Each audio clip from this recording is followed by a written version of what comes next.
Sir Prasad గారు, already current ఛార్జీలు ఒక 17,000 కోట్లు బాధేశారు. ఇది కాకుండా అప్పులు అన్నీ తాకట్టు పెట్టి 2,10,000 కోట్లు అప్పులు తెచ్చేశారు.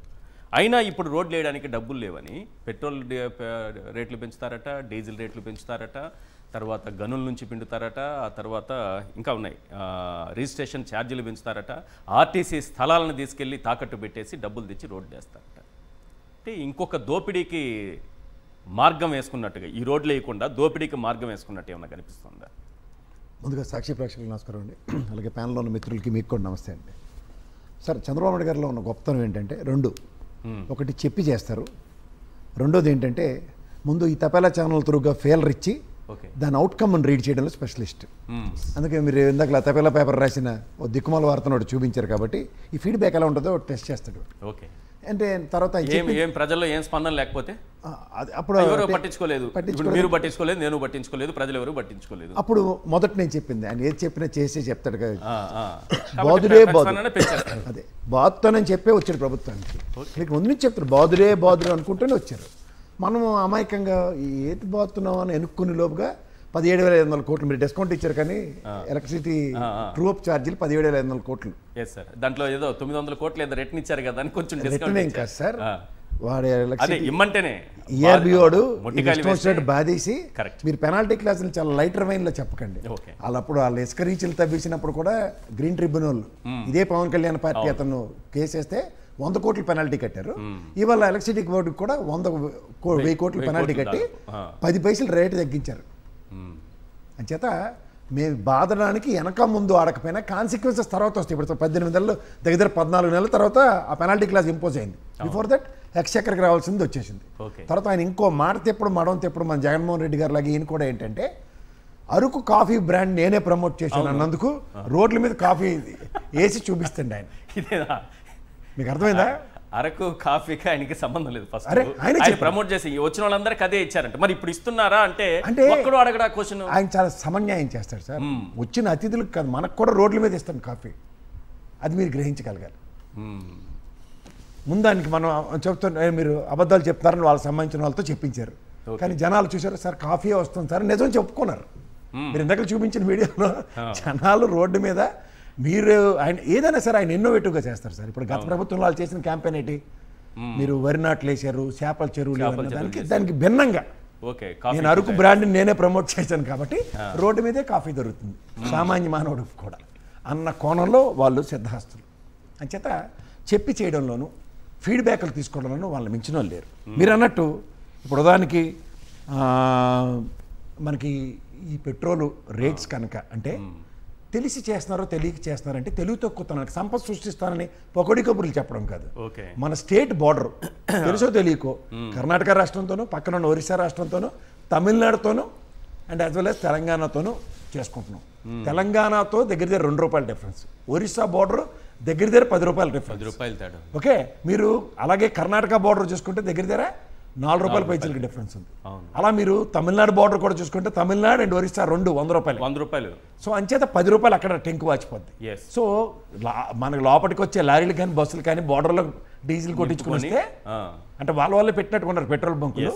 వాళ్ళకి సంపద సృష్టించడానికి మార్గాలు క్రియేట్ చేశారా, సామాన్య మానవుడికి సంపద సృష్టించడానికి వీళ్ళ దగ్గర ఏ విధమైన నాలెడ్జ్ లేదన్నది ఇది ఒక ఎస్టాబ్లిష్డ్ సిచ్యువేషన్. తర్వాత సెస్ అనేది సాధారణంగా గవర్నమెంట్కి పాకెట్ మనీ లేనిది. ఇది ట్యాక్స్ ఏం కాదు. సెస్ అంటే డైరెక్ట్ తీసేసుకుంటారు, రూపాయి తీసుకోవడమే, దానికి లెక్క జమ ₹3. అది ఏదైనా ₹1తో మొదలెడతారు, అది ₹2 ₹3 బాధ్యత కూడా కొన్ని ఉంటాయి. కేంద్ర రాష్ట్ర ప్రభుత్వాలకి చిలక్ కొట్టుడు అంటాం మేమైతే. అంటే డైరెక్ట్ ఇది గవర్నమెంట్ జోబులోకి వెళ్తుంది. అది ఇంచుమించుగా ఎలా ఏ ప్రాసెస్లో వెళ్తుందో కూడా వాడికి తెలియదు. దానికి ఎక్స్చెక్కర్కి ప్రాపర్ అకౌంటబిలిటీ అనేది చెప్పి విధానం కూడా చాలా రూపంలో ఎంత వచ్చింది, మళ్ళీ దాన్ని కరెక్ట్గా దానికే ఖర్చు పెట్టారా అన్నది ఎక్కడ ఉండదు. ఇక్కడ మీకు ఇంకో హిడెన్ ఎజెండా చాలా మంది తెలిసి, అంటే ఆయన విజనరీ అని చెప్తారు కాబట్టి మా విజన్కి మీ విజన్కి ఉన్న విజన్కి శేఖర్ రెడ్డిదో లేకపోతే మల్లేశ్వరమ్మదో మీరు విజనరీ అనుకుంటే, మనం కార్ కొన్నప్పుడు 15 సంవత్సరాలు రోడ్ ట్యాక్స్ కట్టాం. అంటే 15 ఏళ్ళ పాటు రోడ్డు మీద తిరగడానికి ట్యాక్స్ మేము ఆల్రెడీ కట్టాం. కొత్త బకరగాళ్ళు ఎవరైతే కొనుక్కుంటారో వాళ్ళకి ఎక్స్ట్రా బాధుడితో వేయబోతున్నారు. 15 సంవత్సరాలు రోడ్డు మీరు ప్రభుత్వ ప్రాథమిక కర్తవ్యం, రోడ్డు ఇస్తామన్న భరోసాతోనే మనం కారు కొంటాం. రోడ్డు ఉందనే మనం ట్యాక్స్ కడుతున్నాం. అవునా కదా? ఆల్రెడీ కడుతున్నాం ట్యాక్స్. ట్యాక్స్ మనం 15 ఏళ్ళకి రోడ్డు ఉంటుందని 15 ఏళ్ళు ట్యాక్స్ ఫ్రీ ముందే కడుతున్నాం. వెహికల్ కొన్నప్పుడే కదా. అవును. 15 ఇయర్స్ ట్యాక్స్ కడతారు మీరు వెహికల్. మంచి పాయింట్. ఈ 15 ఇయర్స్ ట్యాక్స్కి 15 సంవత్సరాలు ప్రభుత్వం రోడ్డు ప్రొవైడ్ చేస్తుంది అన్న దగ్గర కేంద్ర రాష్ట్ర ప్రభుత్వాలు రోడ్డు ఎక్కితే టోల్ గేట్లని తోలు తీసేస్తున్నారు. అవును. పాయింట్ 1. వీళ్ళు పీపీపీ పద్ధతిలో రోడ్లు వేయించుకుంటారో ఎందులో పడిచేస్తారో నాకెందుకు. నాకు మీకు రోడ్డు ప్రాథమికంగా, ఎందుకంటే ఆర్టీఏ వ్యవస్థ కూడా ప్రభుత్వ ఆధీనంలో ఉంటుంది. అది కూడా ఎక్స్చెక్కర్కి రోడ్లు నిర్మించడానికి మాత్రమే మనం రోడ్ ట్యాక్స్ కడుతున్నాం. అంటే నేను కట్టిన 1-2 కార్లతోనే రోడ్లు వేసేస్తామా అని కూడా చెప్పొచ్చు. కానీ రోడ్లు ప్రైమా ఫేజ్గా ఒక 5 నుంచి 10 సంవత్సరాల టెన్యూర్కి ఒక ప్రాథమికంగా కర్బు రోడ్స్ ఇలాంటివన్నీ మన చిన్నప్పుడు ఉండేవి. ఇలా రోజుకి ఇప్పుడు పనికాహార పథకంలో రోజుకోసారి వచ్చి రోడ్లు ఎక్కిపోవడం అనేది ఉండేది కాదు.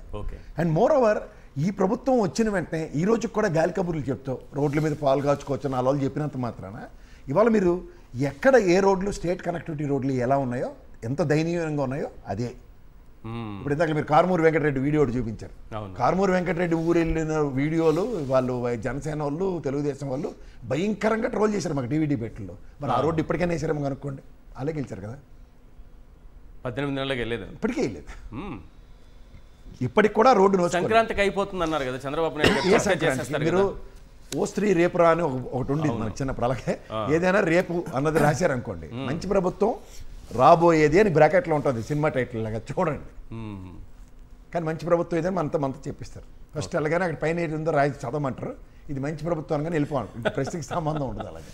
సో ఇట్లా మీరు ఈ ప్రాస్పెక్ట్లో మీరు ఏది చూసినా ఇక్కడ మీకు స్టేట్ కనెక్టివిటీ రోడ్లకి మీరు ఆస్తులు, ఉదాహరణకి ఆర్టీసీ ఆస్తుల్ని పణంగా పెట్టేస్తామంటే ఆల్రెడీ లుల్లువాడికి అప్పచెప్పిపోయారు కదా. అవును, లుల్లువాడికి ఆర్టీసీ ఆస్తులే, రోడ్లు వేయాలంటే ఆర్టీసీ ఆస్తులే, అన్నిటికీ ఆస్తే. ఇప్పుడు ఎక్స్చెక్కర్కి దగ్గర 2,27,000 కోట్లు పైచిలుక అప్పు తీసుకొచ్చి పడి ఉంది. మనం ప్రతి డిబేట్లో పచ్చగా ఉండకూడదు మనకంటే. అలా కాదండి. ఇప్పుడు దీంట్లో ప్రాథమికంగా విద్యా, వైద్య, ఆరోగ్యంకి సంబంధించింది, అలాగే రోడ్లు, ఇన్ఫ్రాస్ట్రక్చర్ అండ్ వీటి మీద స్పెండ్ చేయకుండా ప్రభుత్వంకి వేరే కార్యకలాపాలు ఏమున్నాయి, ఏం చేశారు తెచ్చినప్పుడు? ప్రధానికి నిన్న మీరు చెప్పిన 36వ ర్యాంకులు అంటే కెమెరాలు పెట్టాలి, ఇన్ఫ్రాస్ట్రక్చరే కదా అది. అది దానికి మెజరబుల్ ఫెయిల్యూర్, గుండు 0 మార్కులు వచ్చాయి. ఓకే. ఇంత తప్పు తీసుకొచ్చి రోడ్లు ఇంత దయనీయమైన స్థితిలోనే ఉన్నాయి. సో 2,27,000 కోట్లు తీసుకొచ్చిన అప్పుకు కూడా రోడ్లు కూడా వేయకుండా ఇంకేమి కార్యకలాపాలు జరుగుతున్నాయో చెప్పమన్నారు. ఓకే. ఇక్కడ మీరు స్టేట్ రోడ్లకు కూడా టోల్ ట్యాక్స్ పెట్టే ప్రపోజల్ గతంలో ఒకసారి డిబేటబుల్ టాపిక్ అయింది. అది తక్కువని రాజమండ్రి పరిసర ప్రాంతాల్లో దానికి ఎక్కడో పెట్టి కూడా వెనక్కి తీసుకున్నారు. ఓకే. సో ఇవన్నీ గమనిస్తున్నప్పుడు ఫీలర్లో వదలడంలో శ్రద్ధాస్తులు. ఎందుకంటే చంద్రబాబు నాయుడు కూడా బలిచేయడానికి వెనకాట్లో ఉన్నాడు కృష్ణాడు, ఆయన వీడియోలో రిలీజ్ చేసాడు. గ్యాప్ ఉందా, ఆరోగ్యశ్రీ తీసేయాలన్నాడు, అదే జరుగుతుంది. చెప్పినవన్నీ చేస్తారు, కానీ ఆ ఫీలర్లకు రియాక్ట్ అయ్యే సిచ్యువేషన్ కనుక క్రియేట్ అవ్వకపోతే ఇంప్లిమెంటేషన్ మీరు గమనించారా? ఆరోగ్యశ్రీ కాడు హెచ్చుకో కబుర్లు చెప్తూ మాట్లాడినప్పుడు మనం పట్టించుకోకుండా వదలడం వల్ల వాళ్ళ ఆరోగ్యశ్రీకి ఎంత ఉపద్రవం వచ్చింది.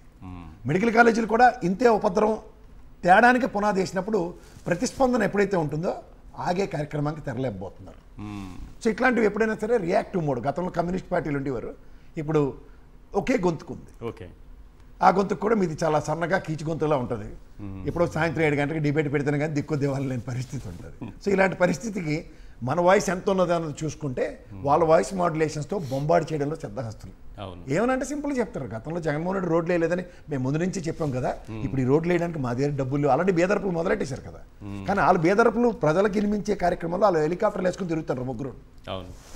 దాని ఖర్చులు దానికి సంబంధించినట్టు వాళ్ళ తెలుగుదేశం దీంట్లో లోకేష్ గారు సొంత డబ్బులే పెట్టుకుంటారట. రోడ్లు బాగాలేక వాళ్ళ హెలికాప్టర్లు తిరిగారు, ఏంటి తప్పేంటి సార్? అదే ఇక్కడ నుంచి 4 కిలోమీటర్ల దూరానికి కూడా హెలికాప్టర్ వేసుకోపోతారు. రోడ్లు బాగాలేదు, ఎట్లా పోతారు? అంతే సార్, వాళ్ళు ఫస్ట్ వాళ్ళు సురక్షితంగా ఉంటే సుభిక్షమైన పాలన అందించగలుగుతారు వాళ్ళు. అదే ప్రాతిపదిక. వాళ్ళు ఏం చెప్పినా అది చెప్పే చేస్తున్నారు.